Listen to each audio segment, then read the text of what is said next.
নমস্কার, শুভ সন্ধ্যা। হসলা রেডিও থেকে আজকের সংবাদ পরিবেশনে আরামবাগ থেকে শ্যামলী বসু।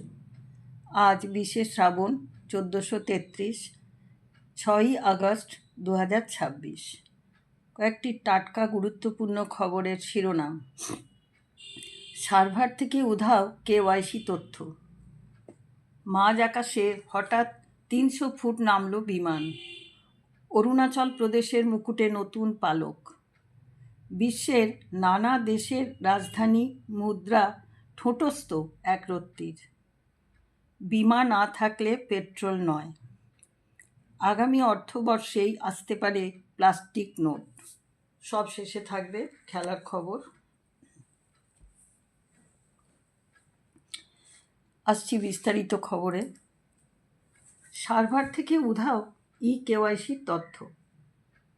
গ্যাস বুকিংয়ে চরম বিপাকে গ্রাহক।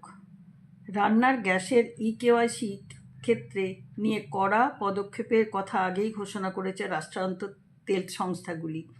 তারা জানিয়েছে যেসব গ্রাহক এখনও রান্নার গ্যাসের কেওয়াইসি জমা করেননি, আগামী 16ই আগস্ট থেকে তারা আর গৃহস্থের জন্য ঘোষিত দরে রান্নার গ্যাস কিনতে পারবেন না। তা কিনতে হবে বাজার দরে। এর অর্থ গ্রাহককে প্রায় দ্বিগুণ দাম দিয়ে ডেলিভারি নিতে হবে সিলিন্ডার। এর মধ্যে শুরু হয়েছে নয়া ঝঞ্ঝাট। ডিস্ট্রিবিউটারদের একাংশের দাবি, যারা ইতিমধ্যে কেওয়াইসি প্রক্রিয়া সম্পূর্ণ করেছেন, তাদের কারো কারো তথ্য গ্যাস সংস্থার সার্ভার থেকে উধাও হয়ে যাচ্ছে। মূলত ইন্ডিয়ান অয়েলের সার্ভারের ক্ষেত্রে এই সমস্যা ধরা পড়েছে। চলতি সপ্তাহে এসেছিলেন এই রাষ্ট্রায়ত্ত তেল সংস্থার শীর্ষপদস্থ কর্তারা। তাদের কাছে এ ব্যাপারে অভিযোগ জানিয়েছেন ডিস্ট্রিবিউটররা। তাদের দাবি, সংস্থার কর্তারা আশ্বস্ত করেছেন সংশ্লিষ্ট সার্ভারের প্রযুক্তিগত সংস্কার সম্ভব হলে এই সমস্যা মিটবে। তবে সেই কাজ সম্পন্ন করতে পুজো পেরিয়ে যেতে পারে বলেও জানিয়েছেন তারা। এই অবস্থায় গ্যাস বুকিং করতে গিয়ে চরম বিপাকে পড়তে হচ্ছে গ্রাহকদের। ঠিক কী ধরনের সমস্যা হচ্ছে? ডিস্ট্রিবিউটারদের একাংশের কথায়, বহু গ্রাহক তাদের মোবাইল ফোন থেকে গ্যাস বুকিং করতে পারছেন না, অথচ সেই মোবাইল নম্বর থেকেই তারা এতদিন গ্যাস বুক করে এসেছেন। অনেকে সম্প্রতি কেওয়াইসি জমা করেছেন যথাযথভাবে, তারপরেও কেন গ্যাস বুকিং করা যাচ্ছে না তা জানতে অনেকে ছুটে আসছেন ডিস্ট্রিবিউটারের কাছে। তখন জানতে পারছেন তাদের কেওয়াইসি সংক্রান্ত সমস্যা দেখা দিয়েছে। ডিস্ট্রিবিউটাররা জানাচ্ছেন, তেল সংস্থার সফটওয়্যার দেখাচ্ছে সংশ্লিষ্ট গ্রাহকের নাকি লো কেওয়াইসি, যার অর্থ জমা দেওয়া কেওয়াইসির সম্পূর্ণ তথ্য ডেটাবেসে নেই। সাধারণত মুখের ছবি স্ক্যান করে কেওয়াইসি আপডেট করা হয়। আধার সহ গ্রাহকের বিভিন্ন তথ্য যাচাই করা হয়। সেখানে দেখা যাচ্ছে কারো মোবাইল নম্বর ডেটাবেস থেকে সরে গিয়েছে, কারো আবার আধার নম্বরটি উধাও। অনেকের ক্ষেত্রে শেষবার জমা করা মোবাইল নম্বর সরে গিয়ে আগে ব্যবহার করা মোবাইল নম্বর চলে এসেছে ডেটাবেসে। ফলে বর্তমান নম্বর থেকে বুকিং হচ্ছে না। এসব ক্ষেত্রে গ্রাহককে ডিস্ট্রিবিউটারদের কাছে এসে ফের কেওয়াইসি জমা করতে হচ্ছে। ডিস্ট্রিবিউটারদের বক্তব্য, এই সমস্যায় তারাও বিরক্ত। অনেকেই দীর্ঘ লাইনে দাঁড়িয়ে কেওয়াইসি জমা করেছেন, ফের সেই একই কাজ করতে হবে জেনে অনেকেও ক্ষোভ প্রকাশ করছেন। প্রশ্নের মুখে পড়তে হচ্ছে ডিস্ট্রিবিউটারকেই, অথচ এক্ষেত্রে তাদের কিচ্ছু করার নেই। একই গ্যাসের দাম, বুকিংয়ে নিয়ন্ত্রণ, সিলিন্ডার ডেলিভারি নিয়ে সমস্যায় জর্জরিত গ্রাহক। তার ওপর কেওয়াইসি সংক্রান্ত এই ঝামেলা তাদের নতুন করে বিপাকে ফেলেছে। তেল সংস্থাগুলি কেওয়াইসি না থাকলে চড়া দামে সিলিন্ডার কেনার নিদান নিয়ে রাখায় সাধারণত গ্রাহকদের উদ্বেগ আরও বেড়েছে। গ্যাস পেতে কোনো সমস্যা হবে না তো? এটাই লাখ টাকার প্রশ্ন।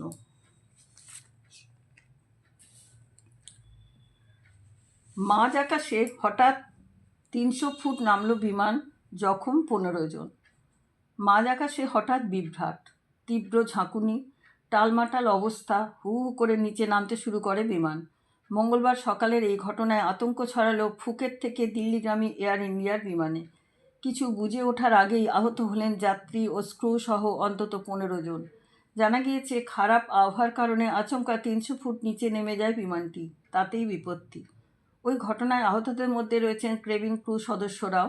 নিরাপদে অপসারণ করা হলেও সকলেরই চোখে মুখে আতঙ্কের ছাপ, গায়ে হাতে চোটও স্পষ্ট। এমন অভিজ্ঞতা আর চাইছেন না কেউ। ঘটনার প্রসঙ্গে আতঙ্কিত এক যাত্রী বলেন, আচমকাই বিমানটি প্রবলভাবে কেঁপে ওঠে। একদিকে কাত হয়ে যায়, অনেকেই আসন থেকে ছিটকে পড়েন, কারো মাথায় ওপরের লাগেজ রাখার অংশে ধাক্কা লাগে, আবার অনেকের মাথায় ভারী ব্যাগ এসে পড়ে। ওই যাত্রীর দাবি, প্রবল ঝাঁকুনির সময় এক শিশুও কোল থেকে ছিটকে গিয়ে দূরে পড়ে। তার কথায় আবার বিমানে চড়তে ভয়ও লাগবে। অন্য এক যাত্রী জানান, উড়ান শুরুর প্রায় 1.5 ঘন্টা কেটে গিয়েছিল, অনেকেই ঘুমিয়েছিলেন। হঠাৎ মনে হলো বিমানটি যেন থেমে গেল। তারপরেই টানা দূর থেকে 3 মিনিট প্রবল ঝাঁকুনিতে চলতে থাকে। তার দাবি, ওই সময় অন্তত 15 থেকে 20 জন যাত্রী আহত হন। বিমানে শতাধিক যাত্রী ছিলেন বলেও জানান তিনি।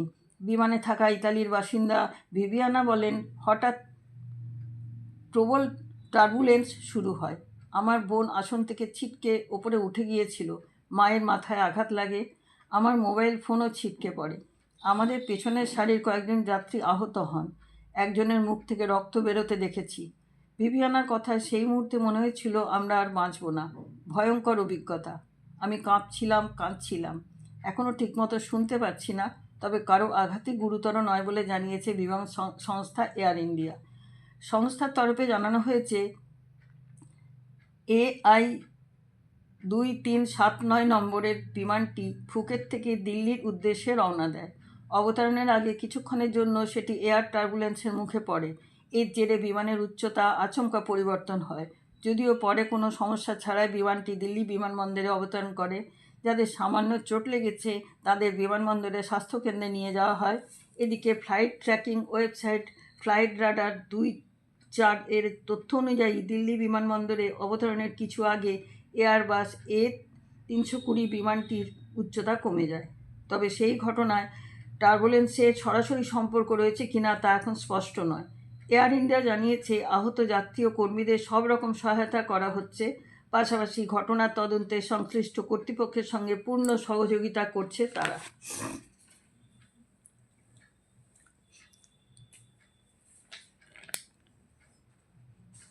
অরুণাচল প্রদেশের মুকুটে নতুন পালক। দেশের 101তম রামসার সাইট গ্লো লেক। দেশের 101তম রামসার সাইট হিসেবে অরুণাচল প্রদেশের গ্লো লেকের নাম ঘোষণা করল কেন্দ্রীয় পরিবেশ মন্ত্রী ভূপেন্দ্র যাদব। সোশ্যাল মিডিয়ায় এক পোস্টে এই পদক্ষেপকে জীব বৈচিত্র্য সংরক্ষণ, জল ও পরিবেশ সুরক্ষার ক্ষেত্রে একটি বড় পদক্ষেপ বলে উল্লেখ করেছেন তিনি। এক্স হ্যান্ডেলে ভূপেন্দ্র যাদব লিখেছেন, প্রতিটি নতুন রামসার সাইট প্রকৃতি রক্ষার পাশাপাশি বাস্তুতন্ত্রের ওপর নির্ভরশীল জনগোষ্ঠীগুলির ভবিষ্যৎ সুরক্ষিত করার ক্ষেত্রে আমাদের সংকল্পকে আরও সুদৃঢ় করে। 2014 সালে দেশে 26টি রামসার সাইট ছিল, বর্তমানে তা বেড়ে হলো 101। এই অগ্রগতি পরিবেশ সুরক্ষা, জীববৈচিত্র্য সংরক্ষণে আমাদের দায়বদ্ধতারই প্রতিফলন। Arunachal Kamlang tiger reserve and wildlife স্যাংচুয়ারিতে অবস্থিত গ্লো লেক রামসার সাইট অন্তর্ভুক্ত হওয়ায় খুশি দেশের পরিবেশপ্রেমীরাও। উল্লেখ্য, এখনও পর্যন্ত 2600টি জলাভূমি চিহ্নিত করা হয়েছে। সেই তালিকায় তৃতীয় স্থানে এশিয়ার মধ্যে প্রথম রয়েছে ভারত। ব্রিটেনে 176 ও মেক্সিকোর 144। এদিকে এক মামলার শুনানিতে মঙ্গলবার সুপ্রিম কোর্ট মৌখিকভাবে জানিয়েছে, সামঞ্জস্য বজায় রাখার স্বার্থে দেশে প্রতিটি জলাভূমি সংরক্ষণ রিজার্ভের ক্ষেত্রে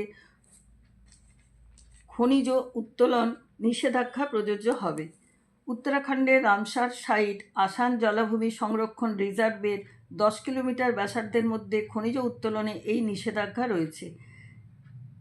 সেই নির্দেশেই দেশের বাকি সব জলাভূমির ক্ষেত্রেও প্রযোজ্য বলে উল্লেখ করা হয়েছে। প্রধান বিচারপতি সূর্যকান্তের নেতৃত্বাধীন বেঞ্চের সদস্য বিচারপতি জয়মাল্য বাগচি বলেন, কোনো কমিউনিটি হোক বা জলাভূমি, সর্বত্রই আসান সংক্রান্ত নির্দেশিকা কার্যকর হবে। এমন নয় যে এই নির্দেশিকা শুধু মধ্যপ্রদেশ বা পশ্চিমবঙ্গের ক্ষেত্রেই প্রযোজ্য হবে। আসছি পরের খবরে। বিমা না থাকলে পেট্রোল নয়, পাইলট প্রকল্প চালুর নির্দেশ সুপ্রিম কোর্টের। উপযুক্ত বিমা না থাকলে পেট্রোল পাম্প থেকে জ্বালানি ভরতে পারবে না গাড়ি ও বাইক। মঙ্গলবার কেন্দ্রকে পরীক্ষামূলক পদক্ষেপ পাইলট প্রকল্প গ্রহণ করতে বলল সুপ্রিম কোর্ট। পাশাপাশি নতুন 4 চাকা গাড়ির ক্ষেত্রেও 4 বছর ও 2 চাকা গাড়ির ক্ষেত্রে 6 বছর থার্ড পার্টি মোটর ইন্স্যুরেন্স বাধ্যতামূলক করারও প্রস্তাব দিয়েছে বিচারপতি সঞ্জয় করল ও বিচারপতি অগাস্টিন জর্জের বেঞ্চ। শীর্ষ আদালত সংসদীয় কমিটি রিপোর্ট দিয়ে জানিয়েছে মোট 30 কোটি গাড়ির মধ্যে প্রায় 16 কোটির বিমা নেই, শতাংশের হিসাবে যা প্রায় 56%। সুপ্রিম কোর্টের 2018 সালের এই সংক্রান্ত নির্দেশের উল্লেখ করে এদিন আদালত বলেছে, আমরা লক্ষ্য করেছি নির্দেশ দেওয়ার 8 বছর পরেও অধিকাংশ গাড়ি বিমার আওতাভুক্ত নয়। IRDAI, insurance regulatory and development authority ও GIC, জেনারেল ইন্স্যুরেন্স কাউন্সিল, বিমার সময়সীমা আর না বাড়ানোর কথা বলেছিল। পথ নিরাপত্তার কথা চিন্তা করে আমরা সময়সীমা আরও 1 বছর বাড়ানোর পক্ষে। পাশাপাশি সুপ্রিম কোর্টের আরও নির্দেশ, জাতীয় সড়ক ও মহাসড়কগুলিতে automatic number plate recognition ANPR camera লাগাতে হবে। বাহন পোর্টালের তথ্যের ভিত্তিতে ইন্স্যুরেন্সবিহীন যানগুলিকে স্বয়ংক্রিয়ভাবে চিহ্নিত করতে পারবে। পাশাপাশি পুলিশকেও বিমাহীন গাড়ি ও বাইককে চিহ্নিত ও জরিমানা করার জন্য বিশেষ যন্ত্র দেওয়ার কথা বলা হয়েছে। আপনারা খবর শুনছেন হসলা রেডিও থেকে। আগামী অর্থবর্ষের শুরুতেই আসতে পারে প্লাস্টিক নোট, নয়াদিল্লি। আগামী অর্থবর্ষের গোড়াতেই বাজারে চলে আসতে পারে পলিমার বা প্লাস্টিক নোট। জল্পনায় জবনিকা টেনে বুধবার কথা জানালেন স্বয়ং রিজার্ভ ব্যাঙ্কের RBI গভর্নর সঞ্জয় মালহোত্রা। এই দিন সাংবাদিক বৈঠকে তিনি বলেছেন, বর্তমানে এটি পাইলট প্রকল্প স্তরে রয়েছে। পরীক্ষার ফল কী হয় তার উপর এই প্রকল্পের পরিধি বিস্তারের সিদ্ধান্ত নির্ভর করবে। সব কিছু পরিকল্পনা অনুযায়ী চললে আগামী অর্থবর্ষের শুরুতেই এগুলি পলিমার নোট প্রচলন করার লক্ষ্য রয়েছে আমাদের।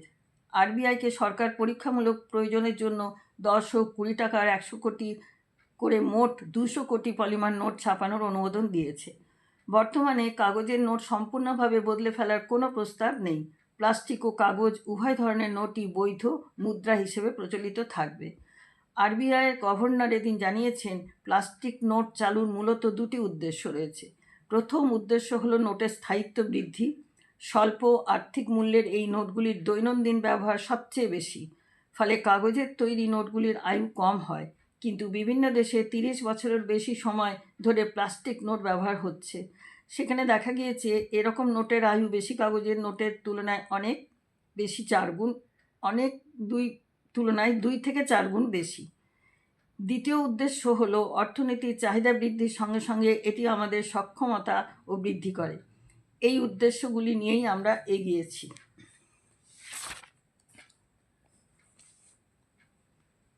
বিশ্বের নানা দেশের রাজধানী মুদ্রা ঠোঁটস্থ ছাতনার একরত্তি প্রিয়মের। বাঁকুড়া। বয়স মাত্র 6 বছর। এর মধ্যে দেশ বিদেশের নানা তথ্য গড়গড় করে বলে দিচ্ছে ছাতনার প্রিয়ম।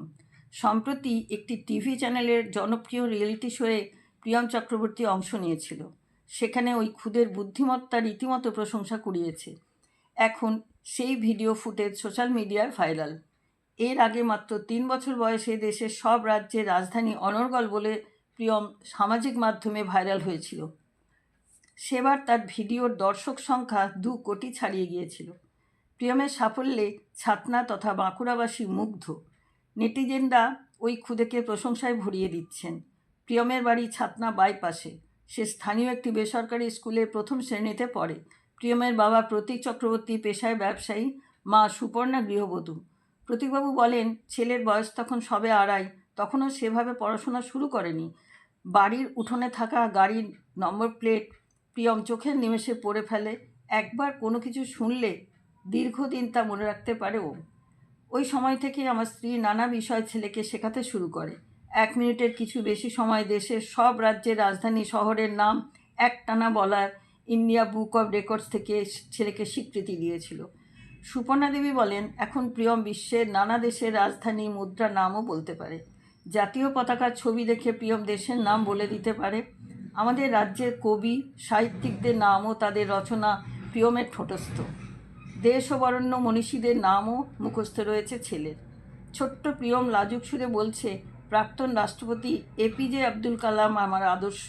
আমি বড় হয়ে তার মতো বিজ্ঞানী হতে চাই। আসছি খেলার খবরে। জাতীয় অ্যাক্রোব্যাটিক্স জিমন্যাস্টিকে নবদ্বীপের প্রতিযোগীদের 28 স্বর্ণপদক। ফের অ্যাক্রোব্যাটিক্স জিমন্যাস্টিক্সে সাফল্য নবদ্বীপের। প্রতিযোগিতা থেকে 34টি সোনার পদকের মধ্যে 28টি সোনার পদক এনে দিয়েছে নবদ্বীপের প্রতিযোগীরা। জাতীয় এই প্রতিযোগিতায় বাংলাকে দ্বিতীয় চ্যাম্পিয়ন টিম ঘোষণা করা হয়। এবার জিমন্যাস্টিক্স ফেডারেশনের অফ ইন্ডিয়ার পরিচালনায় all age group acrobatics gymnastics national championship কর্ণাটকের মাইসোরের চামুন্ডি বিহার স্টেডিয়ামে হয়েছে। গত 1 থেকে 3রা আগস্ট প্রতিযোগিতা চলে। নবদ্বীপের 38 জন প্রতিযোগী বাংলার প্রতিযোগিতায় অংশগ্রহণ করে। এর মধ্যে নবদ্বীপ ক্রিয়েটিভ জিমন্যাস্টিক্স একাডেমির 20 জন, নবদ্বীপ দেহস্রষ্টাব থেকে 13 জন এবং এসএসএস একাডেমির 5 জন প্রতিযোগী ছিল।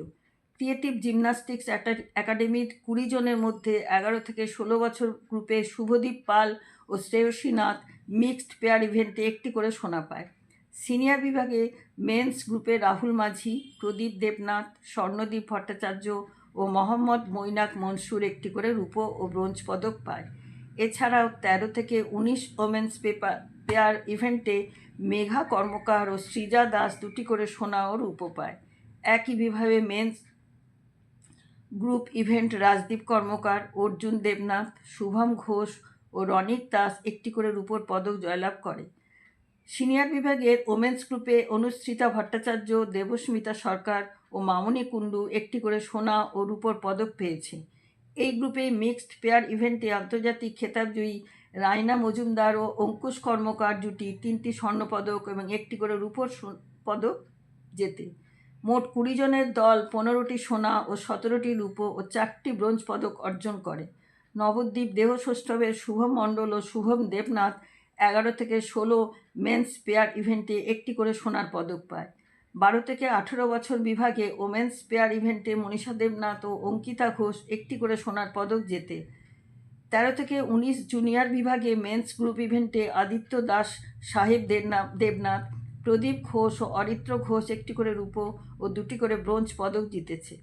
বিদিশা বন্দ্যোপাধ্যায়, নিশা সরকার ও নীলাঞ্জনা দাস 2টি করে সোনা ও 2টি করে ব্রোঞ্জ পদক অর্জন করে।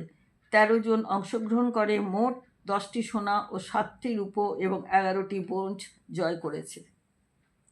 নমস্কার, আজকের খবর এখানেই শেষ করলাম।